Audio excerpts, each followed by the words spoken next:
welcome back. Your dreams were your ticket out. Welcome back to that same old place that you laughed about.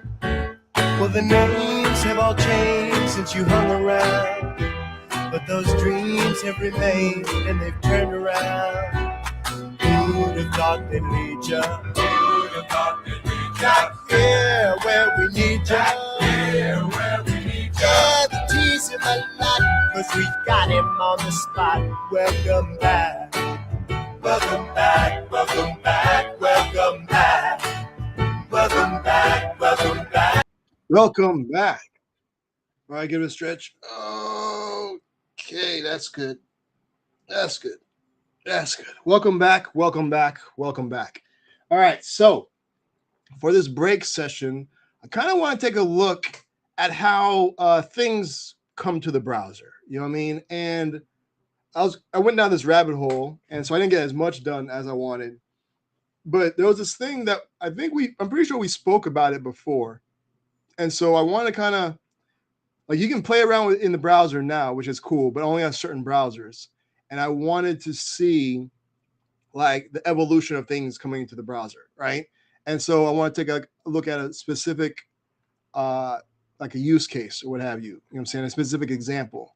And so I want to take a look at, so I'm going to post a link to everything that I show. So be next to recording the video on untilit.works.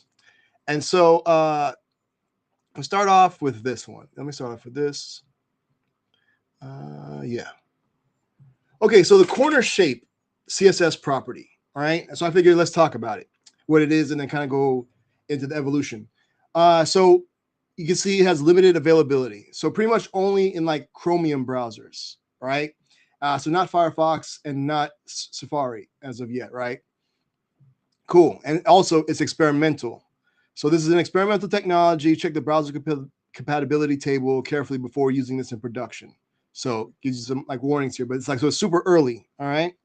So now the corner shape shorthand CSS, because there's like different parts. There's like left shape, right shape, top left shape, top right shape, top shape. It's probably like a bottom shape somewhere. So you can see there's a bunch of different shapes. All right. But this is kind of like the shorthand, puts everything all together. Within the area specified by its border radius property value. All right. So constituent properties. So the corner shape property is shorthand for the following physical properties. So these things here, kind of like I mentioned. So there's the top left, top right, bottom left, bottom right. All right. Okay. So yeah. So you can have a single value for like all four, or if you want, it's like top left and bottom right, top right and bottom left. You just do like this here. So yeah, it kind of just tells you the different shorthand things, the values and everything, right? Cool. So the corner shape property may be used, may be specified using 1, 2, 3, or 4 corner shape values. They kind of show you here, right? If and then this basically says what that says, and they have the different values.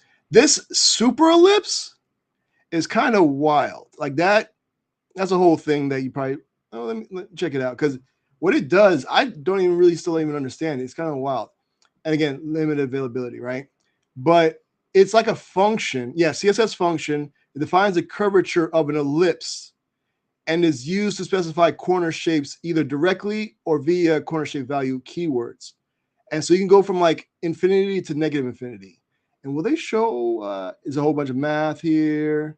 So you can kind of see, so yeah, so it's like the curvature there. And so where you have infinity is like just the square part, like the outer square. But then if you do negative infinity, it kind of like cuts into it, a square. And you have like all the in between.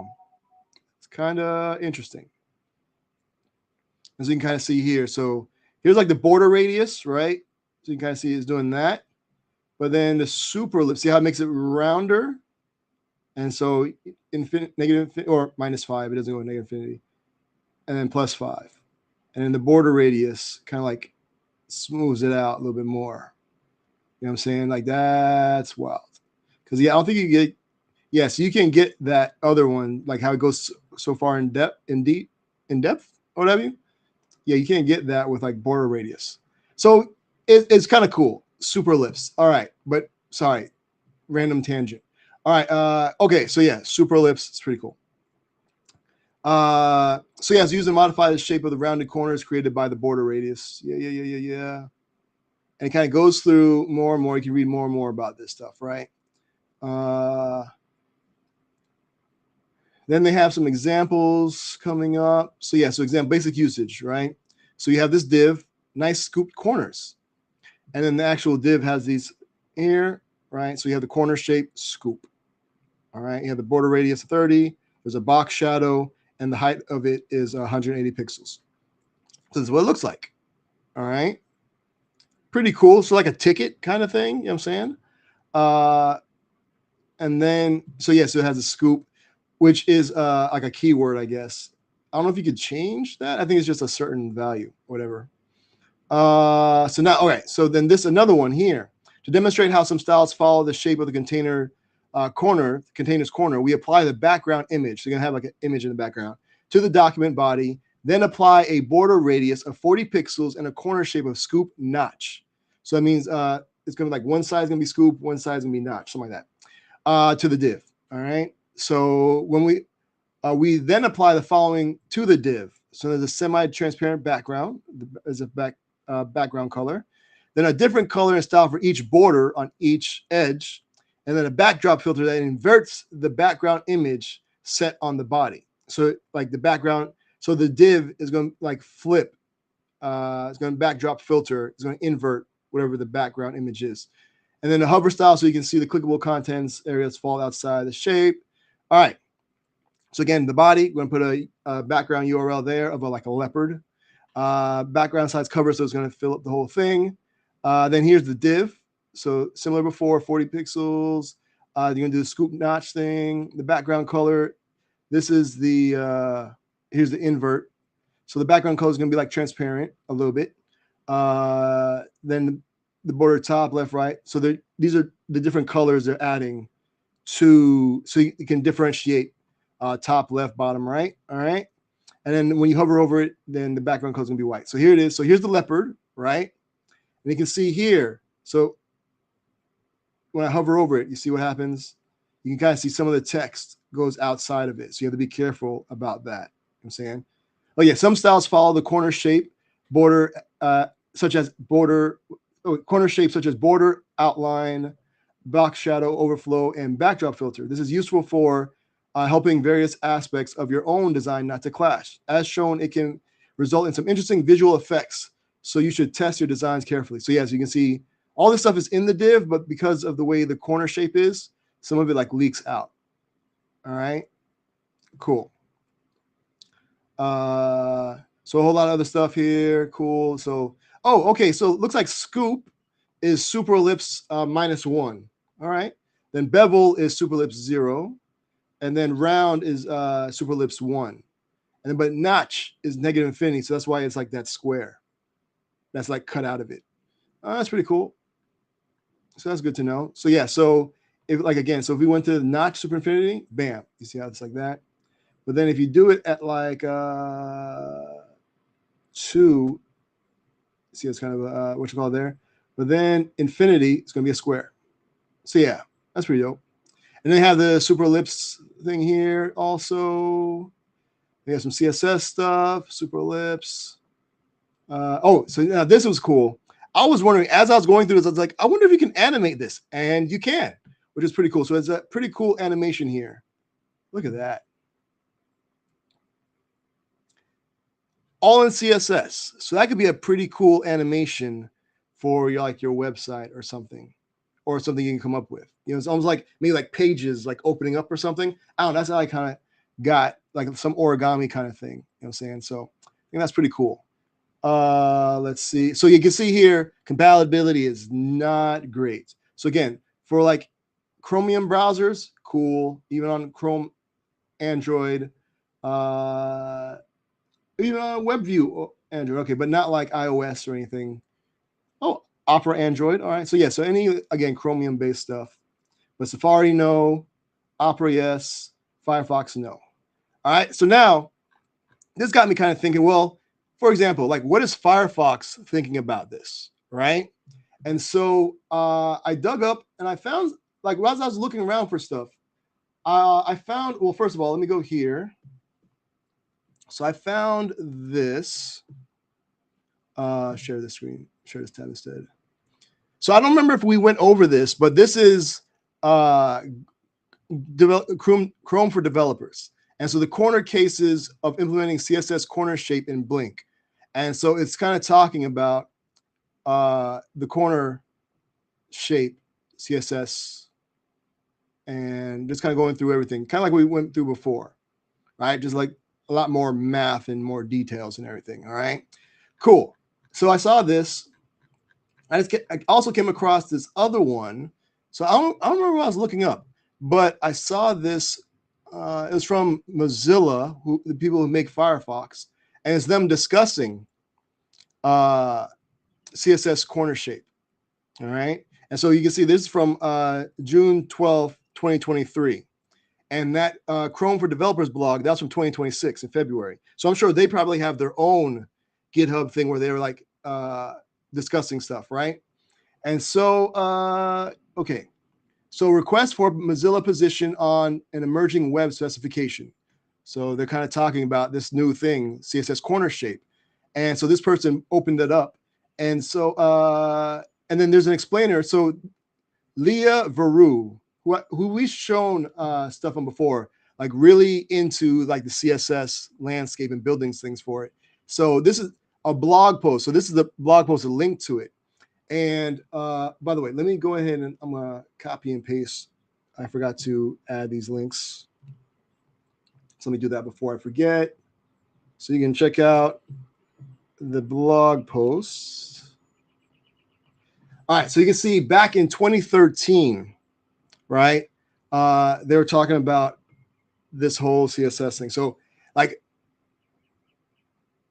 what is that? That's like 13 years.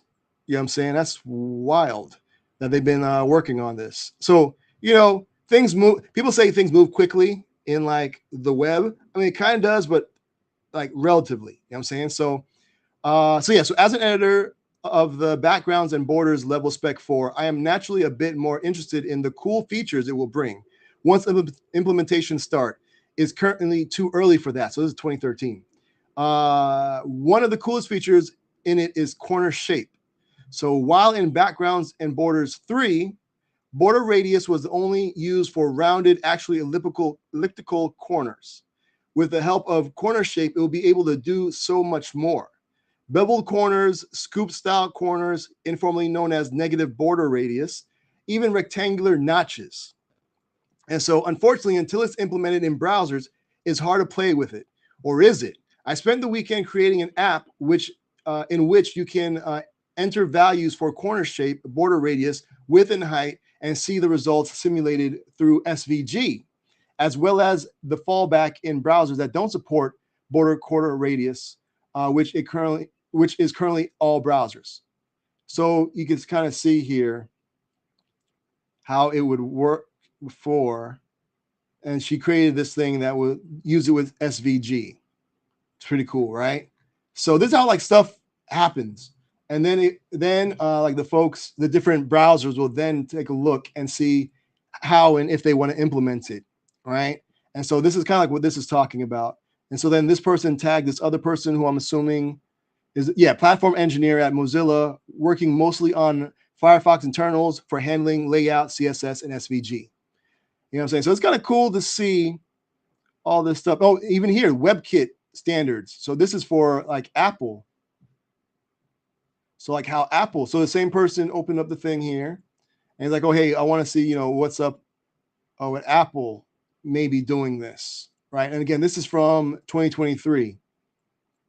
And so pretty cool. All right. So this person, SMFR, I'm not sure who he is, but we think that corner shape will be useful to allow for bevel and super ellipse, aka squircle. But we believe that more complex corner shapes are best handled with some future border shape or element shape properties using the shape function. And so it's kind of like, so this person, like, I guess, supports it. And so it kind of goes on, right? And it kind of like petered out, I guess, in 2025, right? Cool. Then back to Firefox. So you can kind of see they tagged that person. I still need to review this, but in the meantime, the spec link has changed. And so, there's been an update. So again, this is 2023. I kind of keep going through it. And it's kind of interesting to see all the different browsers that we use and the considerations and stuff that they go into in order to implement these functionalities, you know what I'm saying, for us to be able to use. So you can see here, weird. Okay, so Chrome and Safari have already started to implement corner shape. Hopefully Firefox will join the discussion and implement it soon. So these people are like, hey, right here. So that's interesting. So yeah, so we saw the WebKit thing before also. So that's cool. And then,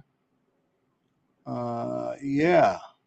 So another issue with the reuse of border radius. So you can kind of see like the thought that goes into all of this, which is kind of cool. And it kind of keeps on going to even to March 9th of this year. That was worth mentioning that it's already been implemented in Chrome 139, which we saw before in that blog post for a while, and its usage keeps increasing amongst more and more sites. So there's kind of like, hey, don't forget about this. What's going on?